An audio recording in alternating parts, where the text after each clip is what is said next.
Maybe I should have paid attention to the map at the beginning. I've come to see the Humber Bridge. There is a 1.5 mile queue to get there. I'm not actually going to go over the bridge though. There's nothing on the other side that I want to see. So I'm going to go to the country park.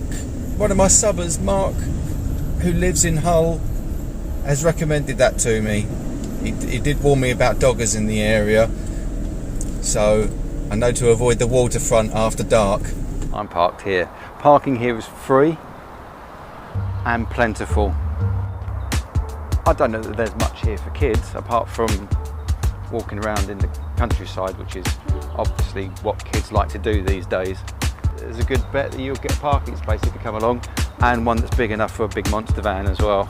I'm enjoying a nice outdoorsy walk in this nature reserve. I've got my outdoors shoes on, which is my only concession to outdoorsiness. I'm not the only one filming here today.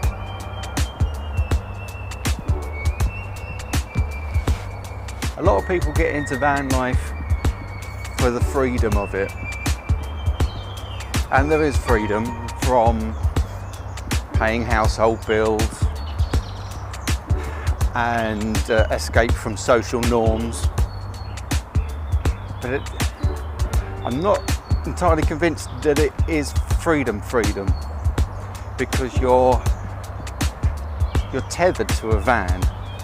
You're tethered to a van just like owning a puppy. I put a comment on Dave 2D's channel today, pretty much saying the same thing. You're tethered to a van because your van is your home, so you can't stray too far away from your van. You can't just leave it anywhere. You've got to be careful about where you park it. Can you get in? Do they allow vans? I can't talk about anywhere else because I don't have experience of that. But in the UK, we've got a lot of height restrictions. So a lot of car parks you can't get in. I'm not talking about underground car parks or multi-storey car parks. I'm talking about outdoor car parks.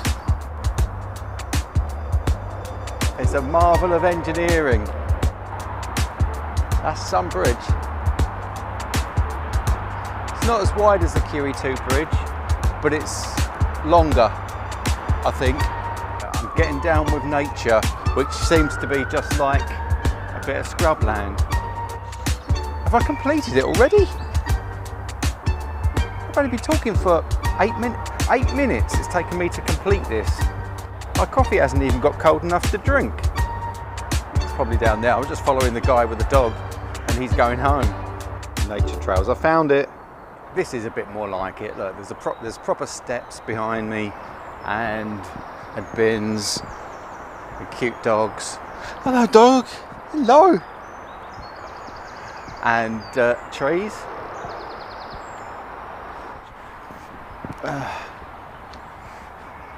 A rapey tunnel. When I think of nature, I don't think of traffic thundering past, which there is a lot. There's the Humber Bridge, the longest single span suspension bridge in the world. In 1981. I think they've made some longer ones since. And how very nice this is. Nice views across the Humber. There are people walking on it. I was told, well, not reliably told, but I was told that you could not walk on it, but you can. I can see that this would be popular with doggers.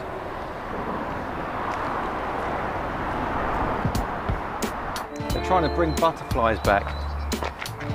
When was the last time anyone saw butterflies? There was a time when I was a kid, there were butterflies everywhere. Now, no butterflies. Where have the butterflies gone? Have we killed them all? What I don't want to do is get lost. No.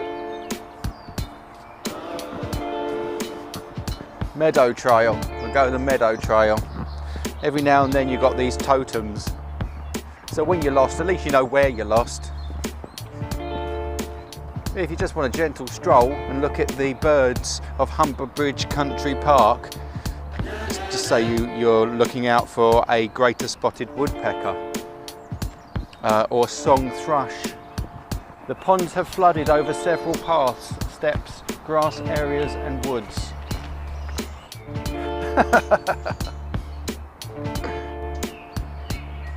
Yeah, along there is a handrail, and over there is a tourist information sign. Officially, that is flooded. Maybe I should have paid attention to the map at the beginning. I think it's just like a big circuit. I came down steps, different steps, but I came down steps, going up steps.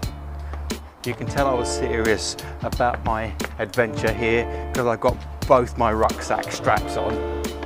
You know those poles that walkers have?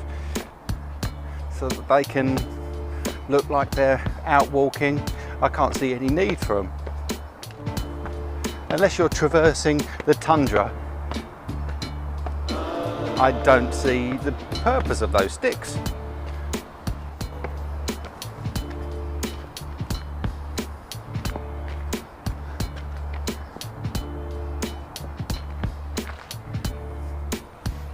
No way. This is a dead end.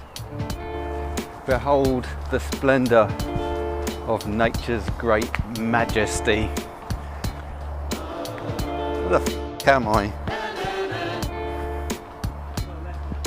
Yeah, alright, thank you. If you've ever seen that film, The Village, it's just like that. You come out of woodland into an ugly car park. That was a pleasant excursion.